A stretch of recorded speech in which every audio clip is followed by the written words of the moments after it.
Au Sénégal, il est courant d'observer des nominations à des postes de responsabilité qui ne sont pas fondées sur le mérite.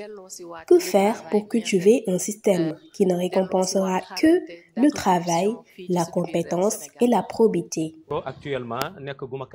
Si vous me demandez quel plan je dispose pour redresser cette situation, je rappelle que je ne suis pas candidat à l'élection présidentielle.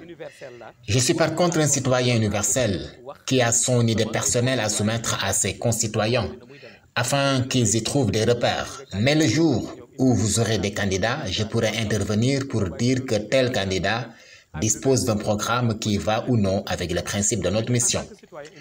Mais en tant que citoyen universel, je considère que toute l'imperfection qu'on a dans ce pays se trouve à un niveau, précisément lorsqu'on nomme quelqu'un à un poste de responsabilité.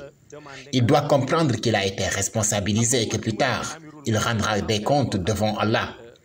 Lorsqu'Omar ibn al-Khattab a été nommé Amirul Mouminin, il y avait à l'époque une sorte de canal délabré dans la ville, où l'eau fuitait comme un ruisseau. On l'avait longtemps laissé ainsi, même durant le règne d'Ababakar.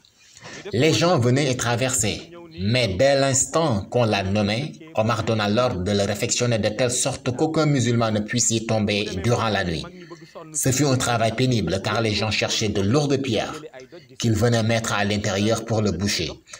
Et lorsqu'ils étaient fatigués par le travail, ils dirent à Omar, « Mais pourquoi vous voulez vous fatiguer autant pour qu'on bouche ce canal alors que les musulmans l'ont bien identifié et ils le contournent même ?» Omar leur réplique, « Je ne parle pas seulement des hommes, mais même si un animal tombe dedans, au jour du jugement dernier, c'est à moi que Dieu va demander des comptes. Si on nomme ce genre de personnes sur un poste de responsabilité, elle saura vraiment bien le gérer.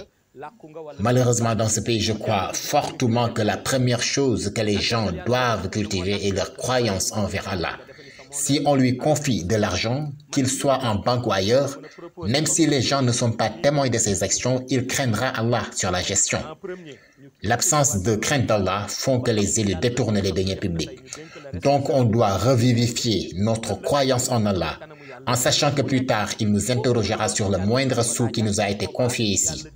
Si un élu intègre ceci, il va gérer son poste avec droiture, à telle enseigne que toutes ses actions seront pour les avantages du peuple qu'il a élu et qui a mis tout son espoir sur lui.